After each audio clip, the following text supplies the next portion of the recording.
1 week before it was set to expire, building contractors, trade unions, and New York developers agreed to extend their private project labor agreement for an additional year. Bob Ledwith is the business manager for Local 46.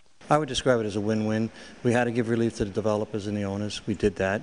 And we also kept our men working at wages and fringes that they can raise a family and have a good family life in a middle-income environment. And we're very proud of what we've done. Ledwith says the new agreement generally follows the lines of last year's, which produced labor cost savings of about 16% and in the process generated an estimated 10,000 jobs. He says the fine points of the one-year extension still have to be ironed out with the individual locals.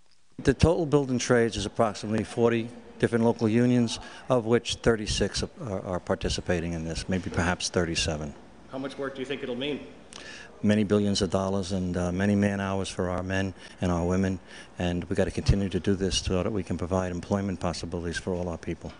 At a forum on the jobs crisis and what to do about it at the Murphy Institute, Rutgers Law Professor Paul Harvey says tough times demand agreements like these.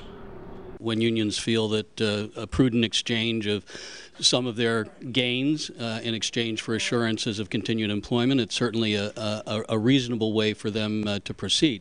On the other hand, I don't think that it's an answer to the problem of unemployment that plagues the economy as a whole. It's kind of an individual solution to an individual problem. The specific problem in Manhattan a year ago was that developers were threatening to reduce the size of projects or shut them down completely.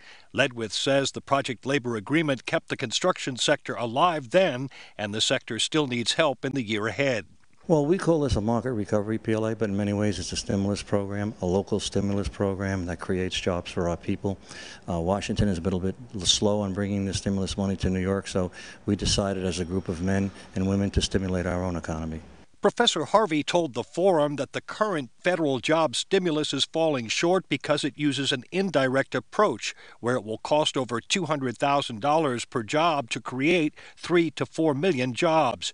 He says direct job stimulus, like the nation employed under the New Deal, would create 5 to 6 times as many jobs for the same amount of spending. As the New Deal demonstrates, it's particularly suited to infrastructure and construction work, but it's also very well suited to the expansion of services, so that I think that across the board there are all kinds of opportunities to expand employment using this kind of model. Since Washington appears reluctant to adopt the professor's approach, for now the renewal of the project labor agreement may well be the best engine available to keep driving the construction sector of New York's economy.